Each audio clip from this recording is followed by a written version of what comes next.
Hi guys, hi friends, welcome to our channel. இன்றைக்கி நம்ம எங்கே போகிறோன்னா மெரினா பீச்சுக்கு தான் போகிறோம். நானும் என் தங்கச்சியும் ரெடியாகி பீச்சு கிளம்பிட்டோம். நாங்கள் எதில் போகிறோன்னா காரில் போகிறோம். ஸோ அங்கே போய் ரீச் ஆனதுக்கப்புறம் செம காற்றுங்க. எங்களால் நடக்கவே முடியல மண்டை. அதனால் இங்கே ஒரு பாதை மாதிரி போட்டு வச்சுருந்தாங்க. நாங்கள் அதில் தான் நடந்து போனோம். இதுவே டைம் ஆகிடுச்சுங்க, இருட்டுற மாதிரி ஆகிடுச்சு.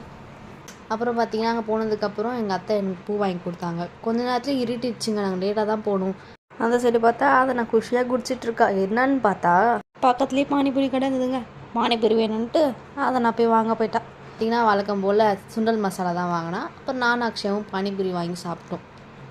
நாங்கள் சாப்பிட சொல்லி கொஞ்சமாக மின்னல் அடிச்சுட்டே இருந்தது, மழை வந்துட போகுதுடா அப்படின்ட்டு. சரி சீக்கிரமாக சாப்பிட்டு கிளம்பிடுவோம் அப்படின்னு நினச்சோம். சாப்பிட்டுட்டு சொல்லி தூரல் போட ஆரம்பிச்சிருச்சுங்க. நாங்கள் என்ன பண்ணது இல்லை, கடன்னு ஓடிட்டோம். ஓடி காரில் போய் ஏறும், செம மேலேங்க. எல்லாரும் தப்பாக நினச்சிட்டாங்க. பாய்.